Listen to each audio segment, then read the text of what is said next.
a strange woman texted me, "Did you know your husband has been married to me for 8 years?" I decided to meet her. When she walked into the cafe, I went pale. It was, "Good day, dear listeners. It's Briella again. I'm glad you're here with me. Please subscribe to my channel and like this video. And also let me know in the comments which city you're listening from. That way I can see how far my story has traveled. I used to think I had the kind of life people put on Christmas cards. A house in the suburbs of Columbus, Ohio. Not too big, not too small. A dog named Biscuit who slept at the foot of our bed. A vegetable garden I was never quite consistent enough with, and a husband named Daniel who always said that was fine, that the tomatoes would grow anyway. We'd been married for 6 years. We had a joint savings account, a shared Netflix password, and a Tuesday night ritual of ordering Thai food and watching whatever documentary he'd picked. I was 34.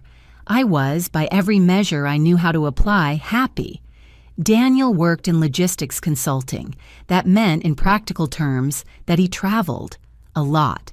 Portland for 3 days, Atlanta for a week. Sometimes longer stints.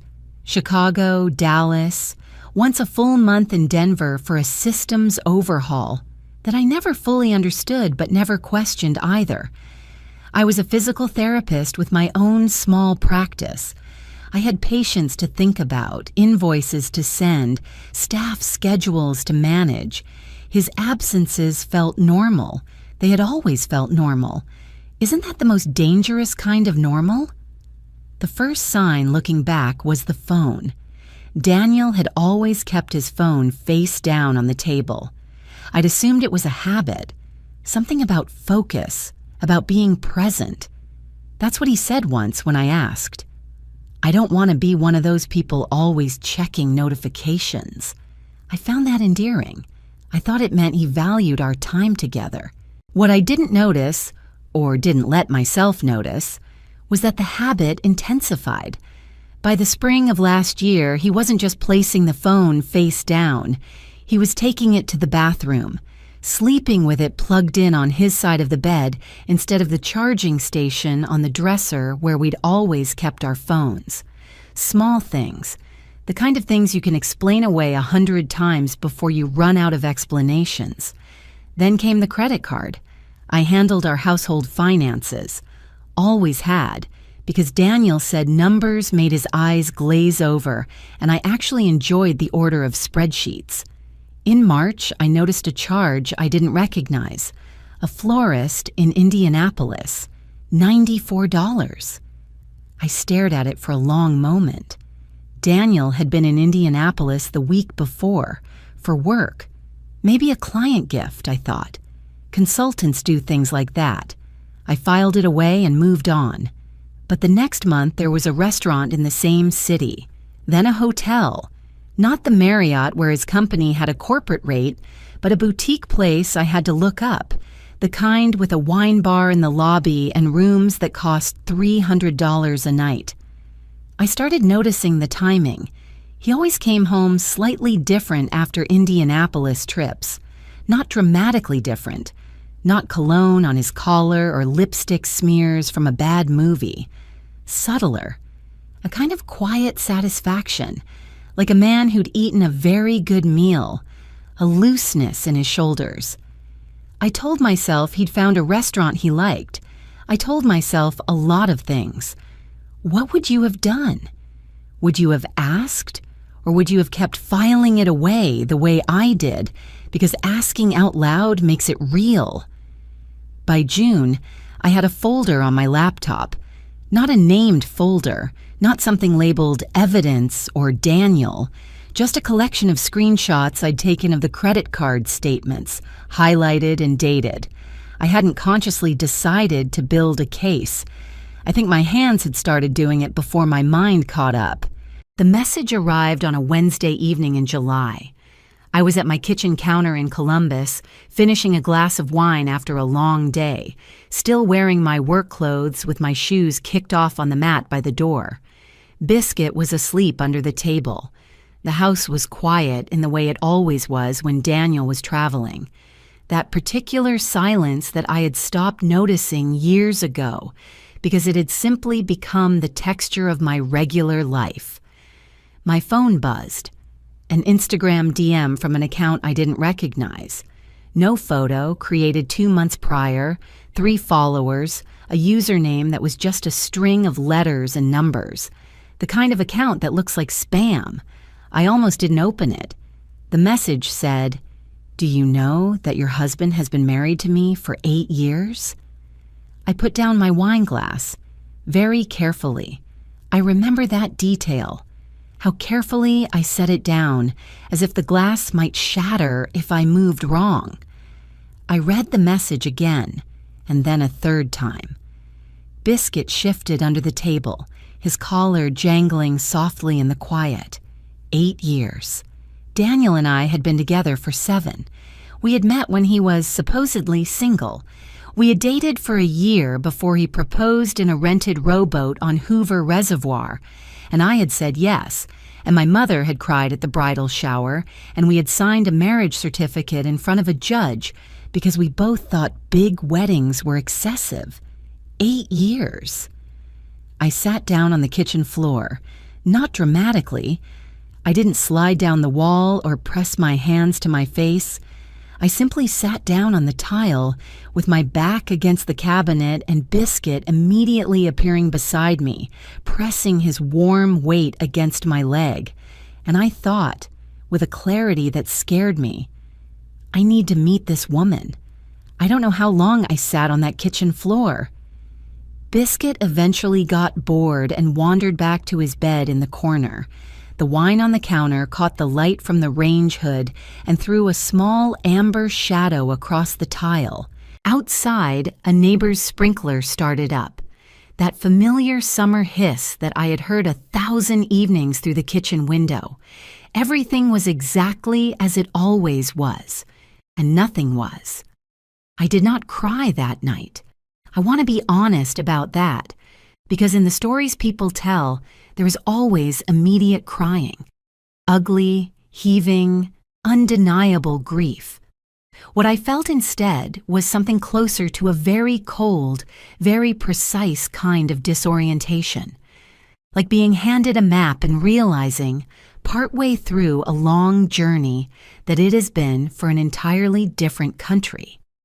I replied to the message. Just 4 words. "Can we meet somewhere?" She answered within minutes. Her name, she said, was Nadia. She lived in Indianapolis. Of course she did. I did not sleep that night. I lay in the bed, our bed, Daniel's and mine, with its 400 thread count sheets I'd bought on sale at Macy's and the specific indent in his pillow that I had slept next to for 6 years. And I did what I always do when I cannot manage my own feelings. I made a list. A mental one at first, then a real one, on the Notes app on my phone, typed quietly in the dark. What did I actually know? I knew there was a woman named Nadia in Indianapolis who believed she was married to my husband. I knew Daniel traveled to Indianapolis regularly. I knew the credit card charges I had been cataloging for months.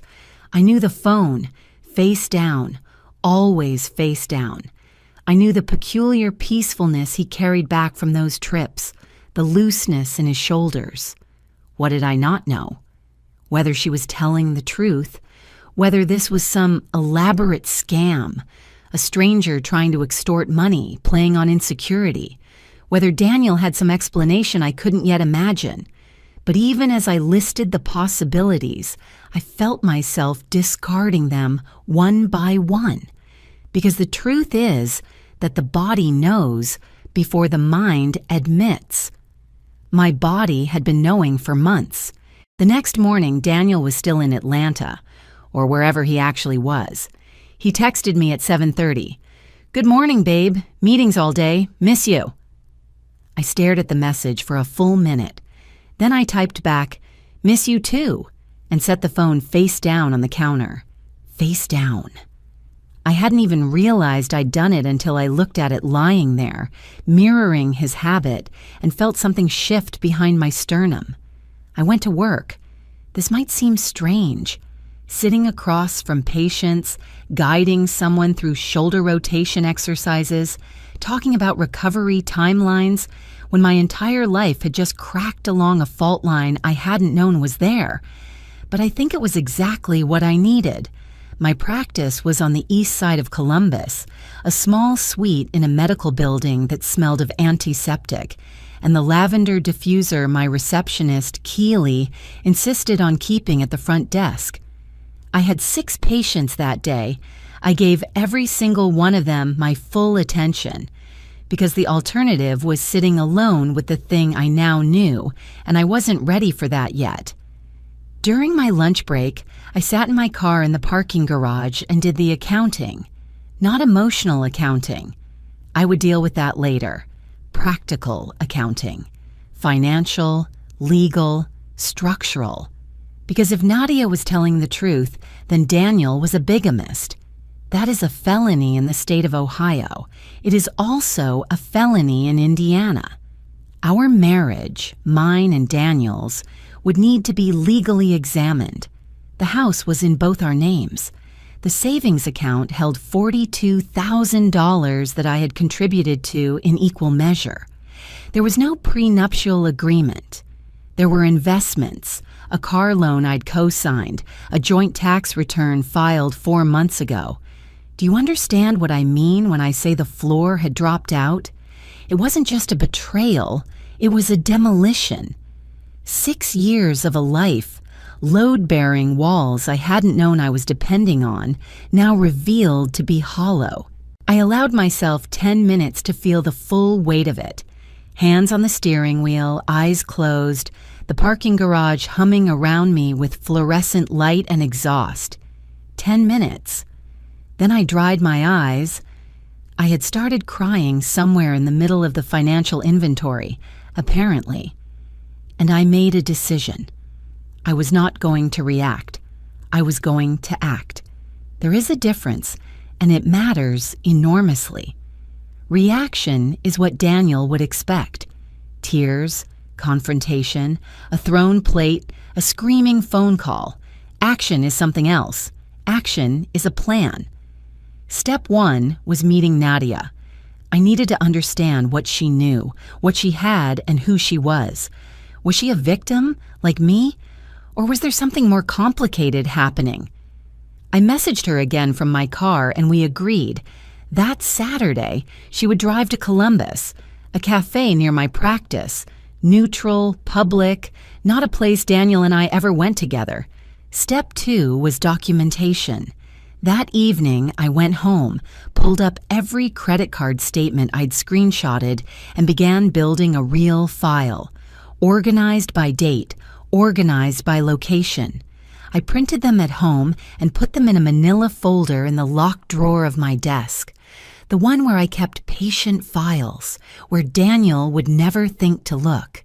Step 3, and this was the one that took me the longest to commit to, was finding a lawyer, not a couples counselor, not a mediator, a family law attorney who understood asset division, fraud, and the specific legal complexity of a marriage entered under false pretenses. I wasn't going to tell Daniel anything. Not yet. Because here is what I understood. Sitting in that parking garage on a Thursday afternoon with red eyes and a very clear head. The moment he knew I knew, the clock would start. And I needed time on my side. Saturday came faster than I expected. I drove to the cafe, a place called Groundwork on 5th, and arrived 15 minutes early. I ordered a black coffee and chose a table near the window facing the door. I wanted to see her before she saw me. I watched the door. My coffee went cold. And then a woman walked in, and I went pale. She was ordinary looking. That was the thing that stunned me. I don't know what I had expected. Something more dramatic, perhaps. A woman who looked the part of a secret. someone sultry or extraordinary, someone who made visible sense as the reason a man would construct an entire parallel life. Nadia was none of that. She was perhaps 40, a few years older than me, with brown hair cut practically at the chin and the kind of careful, composed face that suggested she had spent the drive to Columbus preparing herself. She wore a gray blazer over a floral blouse. She carried a large tote bag that looked like it held everything she might need to survive a difficult conversation. Documents, water bottle, a small packet of tissues already removed from the pack. She spotted me before I could arrange my expression. She walked over and sat down across from me, and we stared at each other for a moment that lasted much longer than it had any right to. "You're Claire," she said. It wasn't a question. "You're Nadia," I said, and then we both exhaled. What came out over the next 2 hours I will try to recount in the order it arrived, because the order matters. Nadia had met Daniel 8.5 years ago at a conference in Indianapolis. He had been charming, attentive, divorced, he said. No children, he said. Worked in logistics, traveled constantly for clients. That part was apparently consistent. They dated for 6 months, and then he proposed. They married in a small ceremony at a venue outside Indianapolis. His parents were there. His parents. I thought about Daniel's parents. His mother, Carol, who sent me birthday cards every year and had hugged me at Christmas. Had Carol known? Had she sat at both wedding tables? Nadia pulled a manila folder from her tote bag and slid it across the table to me. Inside was a marriage certificate. State of Indiana, Daniel Marcus Holt, Nadia Jean Sorensen, dated 8 years and 3 months ago. I looked at my own left hand. The ring Daniel had placed on my finger at a courthouse in Franklin County, Ohio. We had filed our marriage certificate the same afternoon. I was wife number 2. The thought arrived not with rage, not yet, but with a specific and vertiginous kind of clarity. The same feeling as stepping off a curb you hadn't seen. Nadia's voice was steady, but her hands were not. "I found out 6 weeks ago," she said. "A colleague of mine mentioned she'd been to Columbus for a conference and had dinner with a logistics consultant named Daniel Holt. I thought it was a coincidence. I Googled his name in Columbus. Your practice came up. You have the same last name on your website." She had done what I had not done. She had Googled it. "I'm a physical therapist," I said, because I needed to say something grounded. "I know. I read your bio." She almost smiled. "You have good reviews." We talked for 2 hours. Nadia was an accountant. She was careful with facts, organized in her thinking, and, I realized, had come to Columbus with the same purpose I had, not to collapse, but to build.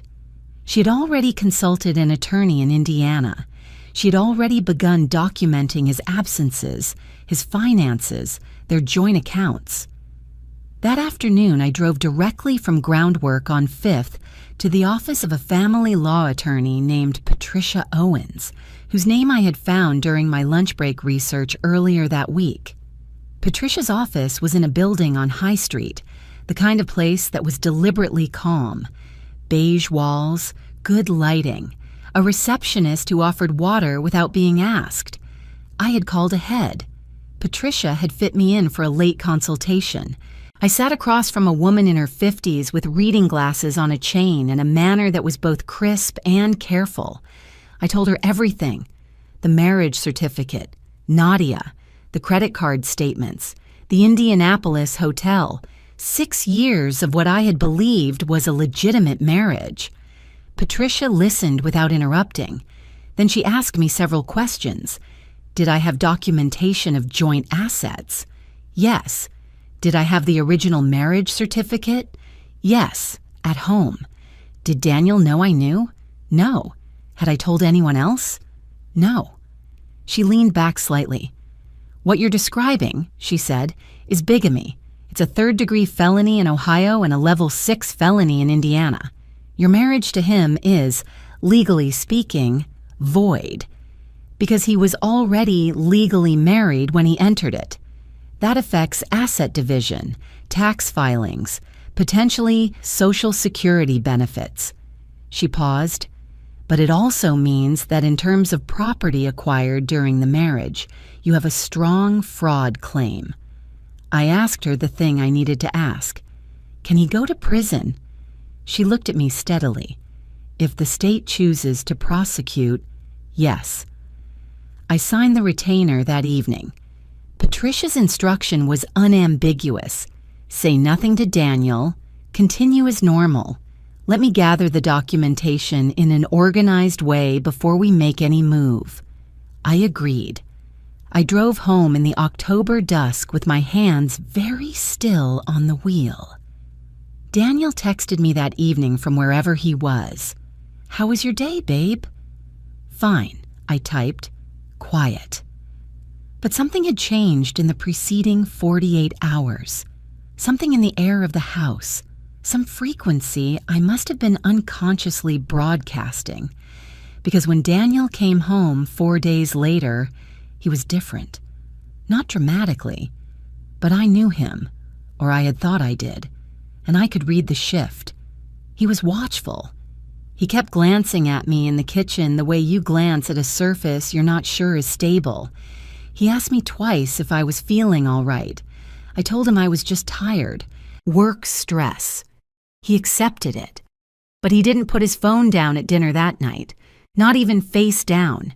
He kept it in his hand. They can feel it, I think, when the ground shifts. I don't know how, but he felt something, and I filed that away too. The plan moved quietly at first, the way serious things do. Patricia worked methodically. Within the first week, she had sent a formal records request to Franklin County, confirming my marriage certificate.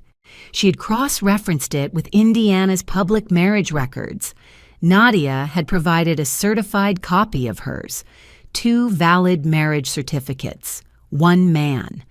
The math was simple and devastating. She also connected me with a forensic accountant named Gerald, a dry and efficient man who worked out of a shared office space on the west side of Columbus. Gerald spent 3 days combing through the financial documentation I provided, the credit card statements, the joint savings account records, our tax returns, and produced a preliminary report that identified, conservatively, $61,000 in marital funds that had been spent in Indianapolis over the previous 6 years. Hotels, restaurants, a jeweler, a furniture store, and, this one landed like a stone, a down payment on an apartment lease. Daniel had an apartment in Indianapolis. He had never told me about an apartment in Indianapolis. I sat in Gerald's office in a chair that was slightly too low and read that line in his report 3 times. "The lease is in his name alone," Gerald said, with the tone of a man delivering a weather report. 18 months, renewed twice. I thought of all the times Daniel had described staying at the Marriott, the corporate rate, the rewards points he never seemed to accumulate. I almost laughed. Almost. Patricia filed the fraud claim in the 3rd week. Simultaneously, we engaged a process server. The papers would be served to Daniel at his office, a logistics firm on the north side of Columbus where he did, legitimately, work 3 days a week when he was in town. The other 2 days he worked remotely. I now had a clear hypothesis about what that meant. The papers were served on a Thursday morning. I was at my practice treating a patient recovering from rotator cuff surgery when my phone buzzed with a confirmation text from Patricia's office. Served at 10:14 a.m. I kept my hand steady on my patient's shoulder. I breathed. I finished the session. Daniel called me at 10:47. I let it go to voicemail. He called again at 11:03, then again at 11:21. The voicemails escalated in tone. The first was confused, the second was quiet and careful, the third had something underneath the surface I had never heard from him before. Not anger, something more complicated than anger, something that sounded like a man trying to calculate in real time how much someone else knew. I did not call him back. He was sitting in the kitchen when I came home that evening. That surprised me. I had half expected him to drive to Indianapolis to run, but he was there, at the kitchen table, with his hands flat on the surface and his phone face up for the first time in as long as I could remember. What followed was the conversation I had been both dreading and preparing for. He tried several things in sequence. First, denial. There had been a mistake. The papers were wrong. He didn't understand what Patricia was claiming. I said nothing and let him finish. Then confusion, a performance of it, which was somehow more insulting than the denial. Then, when neither worked, the thing I had known was coming. He reached for the emotional architecture we had built together. 6 years. The house. Our life. Didn't that count for something? "I need you to hear me," he said. His voice broke carefully on the word hear. "Whatever this is, whatever you think is happening, we can talk about it. Just the two of us. You don't need lawyers, Claire. You don't need any of this." "I know I don't need it," I said. "I chose it." His expression shifted, and I saw, for just a moment before he reassembled his face, something cold and calculating. The man I had not known was there. 2 days later, Nadia called me. Her voice was tight. "Someone came to my house," she said. "A man I don't know. He told me I should think carefully before I complicated things for people who hadn't done anything to hurt me." I gripped the phone. "Did he threaten you directly?" "Not in words. He said Daniel was trying to make this right quietly and that lawyers make everything worse for everyone." A pause. "Claire, I'm scared." So was I. But I recognized the tactic. Intimidation delivered through plausible deniability. The kind of pressure that leaves no fingerprints.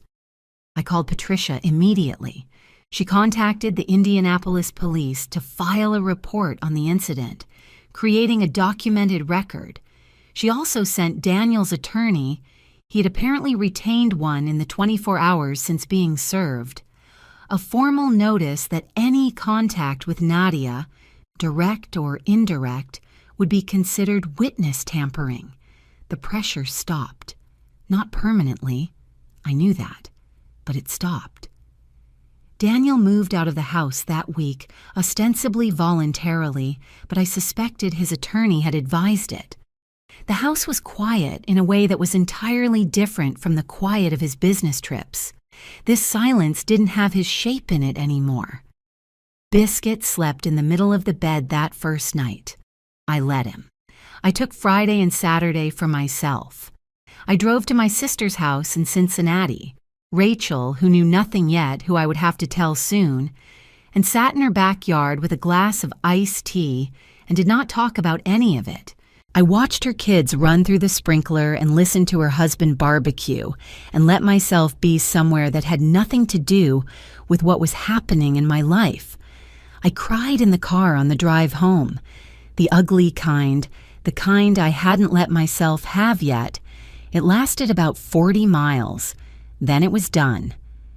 I came back from Cincinnati on a Sunday evening with a clearer head than I'd had in weeks. The house felt different now that Daniel's things were partially gone. A ghost shape where his coat rack had been, an empty hook beside the door. I had not asked him to remove anything formally. Patricia had advised against any informal arrangements that could complicate the asset proceedings. But he had taken some clothes, his laptop, the coffee grinder he'd been precious about, small things, the cartography of an exit. The Monday after my return, I received a call from a number I didn't recognize. The man on the other end introduced himself as Mitchell Crane, Daniel's attorney. His voice had the particular smoothness of someone who had spent decades saying difficult things in comfortable ways. He wanted, he said, to explore whether there was a path to resolution that avoided protracted litigation. I knew what this was. I had talked to Patricia about the likelihood of exactly this call. I sat at my kitchen counter in the same spot where the message from Nadia had first arrived, and I listened. Mitchell laid it out carefully. Daniel was, he said, prepared to be generous. He used that word, generous, as if he were doing me a favor, a lump sum settlement. He named a figure that was, I had to admit, not insulting, in exchange for a mutual release of claims and a non-disclosure agreement covering the circumstances of the marriage. There it was, hush money, dressed in the language of resolution. He wants me to sign an NDA, I said. It would protect all parties, Mitchell said smoothly. These things become very public, very quickly. Courts are a matter of record. I've seen families destroyed by litigation that could have been avoided. Families? What family? Which one? His first or his second? I'll pass your offer to my attorney, I said. Of course. We'd hope to hear back by end of week. I hung up and called Patricia before the warmth had left the phone screen. She was not surprised. She was, in fact, pleased. An NDA offer at this stage, she said, tells me they're more afraid of the criminal exposure than they're letting on. The bigamy charge is what's driving this. I told her my answer. There would be no NDA. We would proceed. In the days that followed, I noticed what I can only describe as a surveillance quality to things. A car I didn't recognize parked twice on my street, once in the evening, once in the early morning. Daniel's sister, Brenna, who had my number from years of family Christmas texts, sent me a message asking if we could talk. I didn't respond. A woman I vaguely knew from the neighborhood stopped me on a walk to mention, with studied casualness, that Daniel seemed really broken up, implying, with the gentle persistence of someone who had been asked to deliver a message, that I was the one causing damage.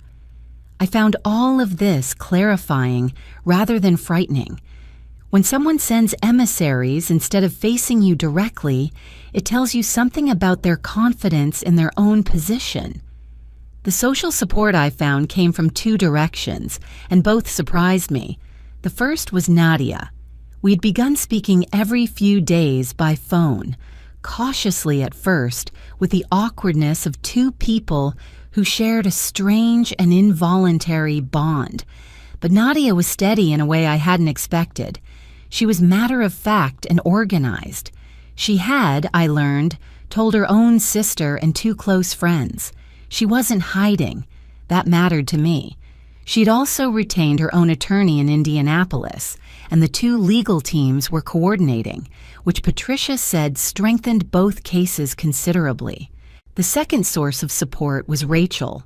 I drove back to Cincinnati on a Wednesday evening and told my sister everything. Over 2 hours at her kitchen table, with her husband Marcus tactfully taking the kids to the park. Rachel did not interrupt. She did not cry. Not until I was finished, and then briefly, and then she wiped her face and said, with the specific practicality of someone who has always been the more grounded of the two of us, "What do you need from me? And what do you need me not to do?" I loved her so much in that moment I couldn't speak for a few seconds. What I needed, someone who knew, someone I could call at 11 p.m. when the house was too quiet and the facts of my life pressed too heavily, someone who would not tell me to forgive him or consider his side or think about what I stood to lose. Rachel was that person. She had always been that person. What I did not need, and told her clearly, for her to say anything to anyone yet. The legal process had a timeline. The story would become public when it became public. Until then, quiet. "Can I tell Marcus?" she asked. "You probably already did," I said. She almost smiled. "Last week, actually, when you started sounding strange on the phone."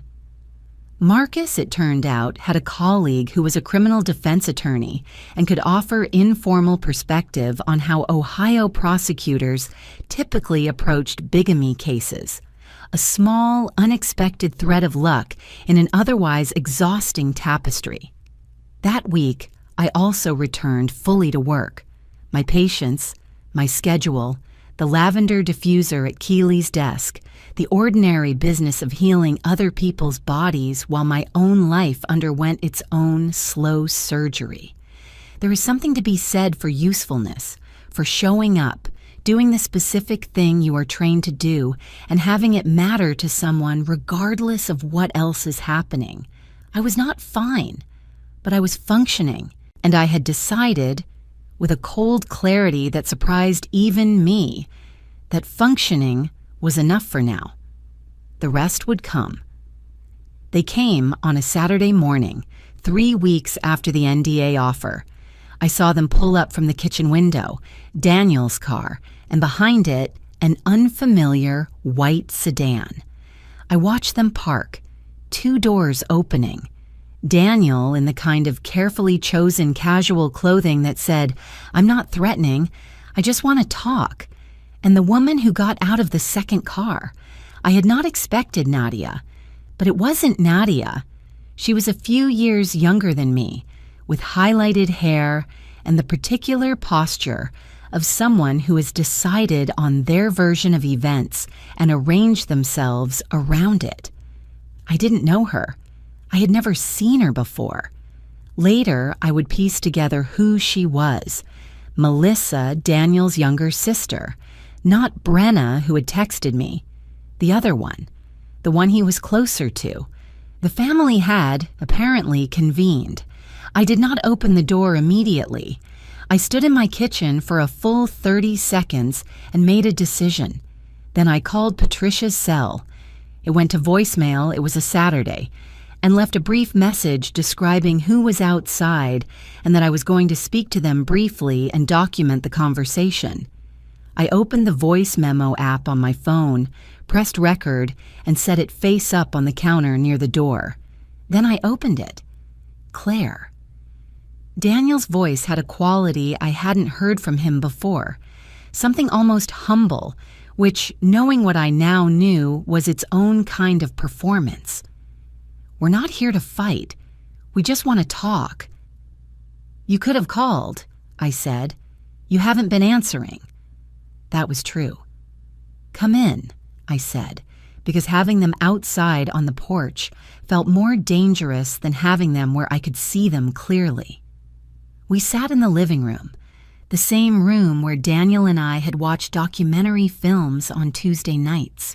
Biscuit, alert to the strangeness of the configuration, sat pressed against my ankle and didn't move. What followed was a masterclass in emotional manipulation, delivered with enough skill that I might have fallen for it a year ago. Might have, even 6 months ago. Daniel began with acknowledgement. Yes, he had made terrible choices. Yes, he understood how hurt I must be. Yes, none of this was fair. He spoke in the language of therapy, using words like accountability and complexity and unprocessed. His sister Melissa said nothing, just watched me with an expression calibrated to convey sympathy. Then came the pivot. "The criminal route," Daniel said carefully, "hurts everyone. My parents, my family, people who had nothing to do with any of this. Do you really want to destroy their lives over something between you and me?" "This isn't something between you and me," I said. "The money," he continued, as if I hadn't spoken, "is not the issue. I'll give you whatever is fair, more than fair. But the fraud claim, the criminal referral Patricia is apparently pursuing, Claire, that's not justice. That's revenge." There it was. The oldest reframe in the world, justice rebranded as revenge to make the victim feel small. Melissa spoke then, for the first time. Her voice was softer than I expected and more dangerous for it. "We know how much this has hurt you. We're not dismissing that. But you have the power to end this quietly, for everyone." She paused. "Nadia has already started reconsidering. Did you know that?" I looked at her steadily. "No, she hasn't," I said. "I spoke to Nadia yesterday." A flicker. Just a moment. Daniel's jaw shifted and Melissa's careful expression slipped, very briefly, into something harder. "The thing is," I said, and I was surprised by how even my voice was, how completely absent of the shaking I might have expected. "I don't want this to be quiet. I want it to be accurate. What happened was a crime. The legal system exists for exactly this kind of crime. I didn't create this situation, Daniel. You did." He tried once more, leaned forward, elbows on his knees, and looked at me with the expression that had, for 6 years, worked on me reliably. "Claire, please, I'm asking you." "I heard you," I said. "My answer is no." The silence that followed had a specific texture. I had felt silences like it in difficult conversations with difficult people. The moment when someone realizes the usual tools aren't going to work and has to decide what to reach for next. What Daniel reached for was anger. He was careful with it. He didn't shout, didn't stand up, didn't do anything that could be characterized as threatening. But the warmth drained out of his voice completely, and what was underneath it was something I recognized, now that I was looking clearly, as contempt. "You're making a mistake," he said. Melissa put her hand on his arm. "Let's go." She said it to him, not to me. She did not say goodbye. They stood, and I walked them to the door, and I closed it behind them. I stood in the front hallway for a long moment. Biscuit pressed against my legs. My phone was still recording on the counter. Was I afraid? Yes. There was no point pretending otherwise. A cold, physical fear that started somewhere in my chest and radiated out through my hands. These were people who had already sent someone to Nadia's door. These were people with resources and motivation and a great deal to lose. But something else was also true. The fear made everything sharper. It confirmed in a way that no amount of legal documentation could have that I was right to be doing exactly what I was doing. People don't threaten you when they have a legitimate case. They threaten you when they don't. I forwarded the voice recording to Patricia that afternoon with a brief description of what had occurred. Her response arrived within an hour. "Perfect. Don't answer the door to them again. This is excellent documentation." I made a cup of tea. I sat down at my kitchen table. Outside the window, October had settled over the neighborhood. Dry leaves, cold light. The street was empty. I felt underneath the fear and the fatigue and the grief that hadn't yet fully arrived, something that I could only describe as the peculiar satisfaction of a person who has decided who they are and found that the decision holds. The hearing was scheduled for a Tuesday in November. It was not a criminal trial. That process moved on its own timeline, handled by the Franklin County Prosecutor's Office, which had accepted Patricia's referral and opened a formal investigation in mid-October. What happened on that Tuesday was a civil proceeding, a fraud and asset recovery hearing before a domestic relations judge named the Honorable Sandra Marsh. Both parties were required to appear. Patricia had spent 2 weeks preparing me for exactly this room. I arrived early. I wore a navy blazer and kept my hands folded in my lap for the 20 minutes I sat outside the courtroom, waiting for the doors to open. Nadia was there too. She had driven from Indianapolis the night before and was staying at a hotel near the courthouse. We sat together on a bench in the hallway and did not say much. We didn't need to. We had said what needed to be said over the preceding weeks. Daniel arrived with his attorney, Mitchell Crane, and a woman I did not immediately recognize. It took me a moment across the hallway to place her as Melissa, dressed formally today, more composed than she had been in my living room. She had no legal role in the proceedings. She was there for Daniel's comfort, or perhaps to observe. People like Daniel don't like facing consequences alone. The courtroom was smaller than I'd expected. Wood paneling, fluorescent light, the faint institutional smell of a building that processes difficult human situations all day, every day. Judge Marsh was a compact woman in her 60s with silver-framed glasses and the manner of someone who had heard everything and was unlikely to be surprised. The first hour was procedural. Documentation was submitted. The 2 marriage certificates, Gerald's forensic financial report, the lease records for the Indianapolis apartment, credit card records organized by date and location. Patricia presented each piece methodically, without drama. Gerald testified briefly as an expert witness, walking through the $61,000 in tracked expenditures. He was, as always, dry and precise. He had the impact of someone who makes the unbelievable mundane, which is its own kind of devastating. Daniel's attorney objected to several items on procedural grounds. Judge Marsh sustained one of the objections, a minor point about the chain of custody on one document, and overruled the rest. Then Mitchell called Daniel to testify on his own behalf. This is where it unraveled. I watched it happen with the stillness of someone who has prepared so thoroughly that she can afford to simply observe. Daniel had been coached. Anyone could see that. He sat in the witness chair with his shoulders back and his answers initially careful and measured. He acknowledged the Indianapolis marriage. He framed it as a complicated situation that had gotten out of hand. He used the word circumstances 4 times in the first 10 minutes, the way people use vague words when they want to sound accountable without admitting anything specific. Patricia cross-examined him with the efficiency of someone dismantling furniture she'd assembled herself. Mr. Holt, at the time of your marriage to my client in Franklin County, Ohio, were you legally married to Ms. Sorensen in the state of Indiana? The situation was, yes or no, Mr. Holt? A pause. Yes. And you did not disclose this to my client prior to the Franklin County ceremony? It was complicated.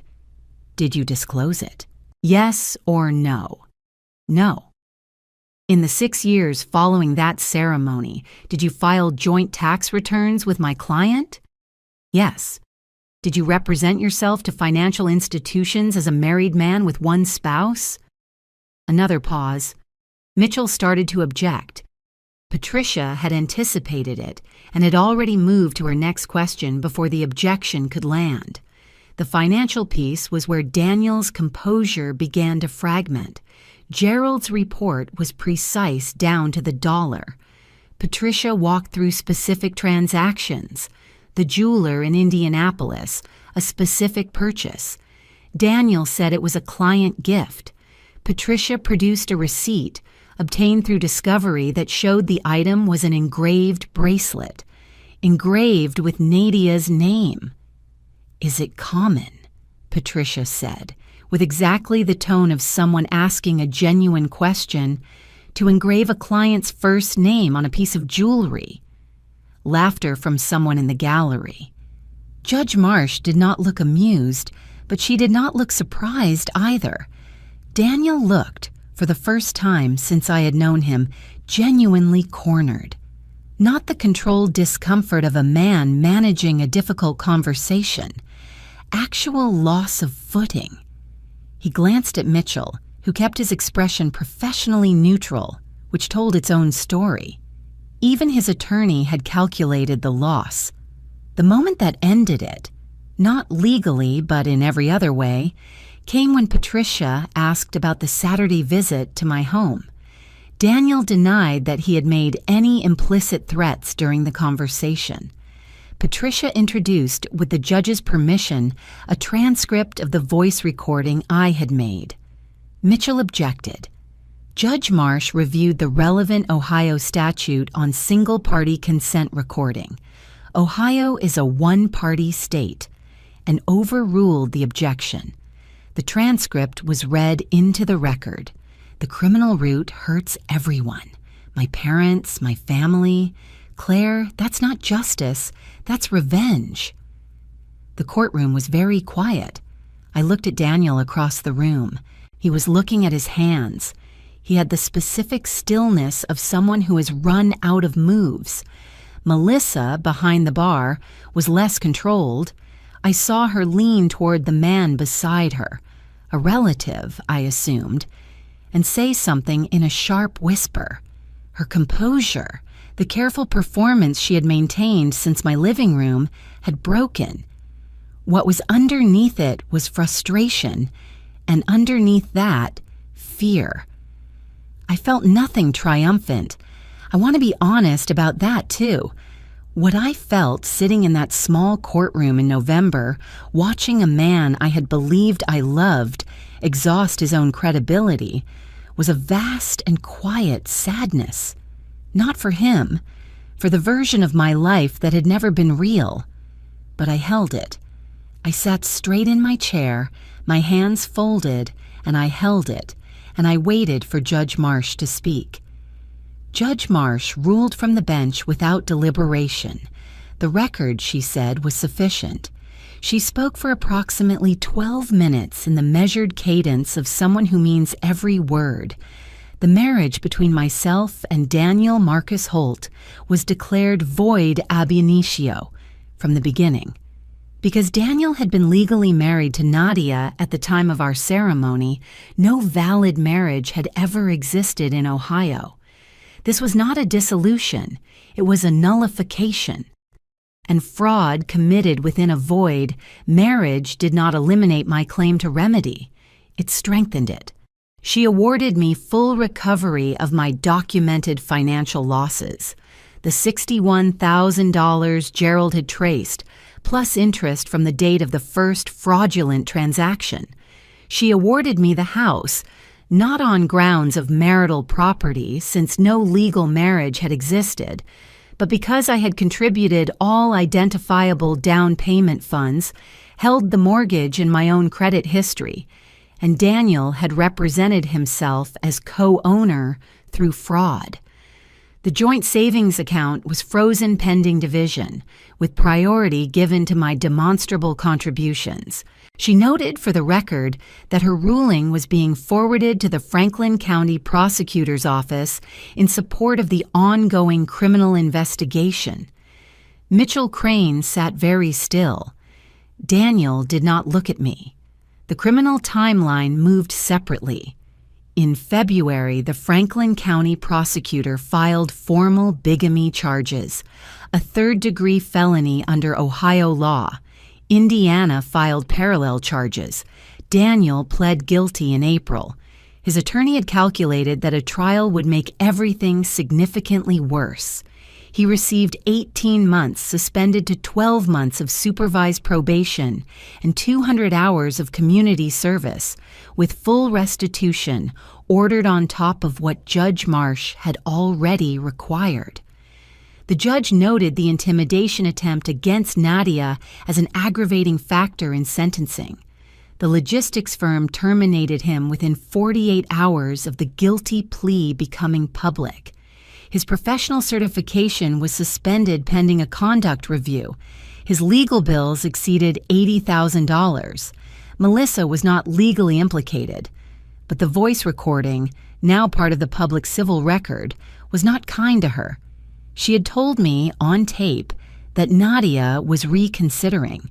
Nadia had not been reconsidering. It was a lie, delivered to a woman being manipulated in her own home. I am not someone who wishes harm on people, but I believe actions carry proportionate consequences. What followed here was, in each case, exactly that. Nadia's Indiana attorneys secured a parallel judgment considerably larger than mine. She had 8 years of documented joint finances to work with. The house in Columbus remained mine. I changed the locks, repainted the kitchen the deep terracotta I had always wanted and Daniel had always voted against. I stood in that kitchen on the evening after the criminal sentencing with a glass of wine and biscuit asleep under the table and looked at the color on the walls. Orange-red, the color of good soil, of October light in Ohio. Everything he had taken, I had taken back. Everything he had hidden, I had named. What remained now was the rest of my life, and I was, for the first time in longer than I could accurately measure, entirely ready for it. A year passed, then 2. The practice grew.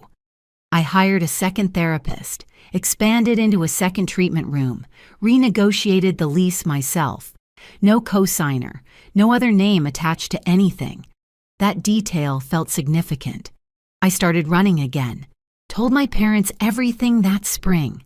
Traveled to Savannah, Montana, Portugal, the last one solo, my first time abroad alone, one of the finest things I'd ever given myself. Was I lonely sometimes?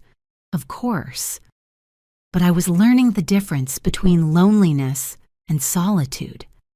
Most evenings the house was quiet in a way that felt earned. Daniel's life did not recover. Probation, suspended certification, contract work in Cleveland. His parents sent a handwritten letter. I wrote back 1 paragraph and meant every word of it. Nadia bought a house in Indianapolis, her own in her name alone. She sent me a photo of the front door. I sent back a photo of my terracotta kitchen wall. She wrote, "Perfect." It was entirely possible to build something real from the wreckage of something false. I had decided that in a parking garage in Columbus with red eyes and a cold cup of coffee, I chose real over comfortable, every time. Here's what I know now. A life built on someone else's lie is still a life. The grief is real, even when the marriage wasn't. Honor it, then put it down and walk away. Document everything. Trust yourself. Find one person who asks what you need, not what you should do, and don't sign the NDA. What would you have done if that message had arrived on your phone on an ordinary Wednesday night? I'd genuinely like to know. Leave a comment below. If this story stayed with you, share it with someone who needs it. Subscribe if you haven't. Thank you for listening.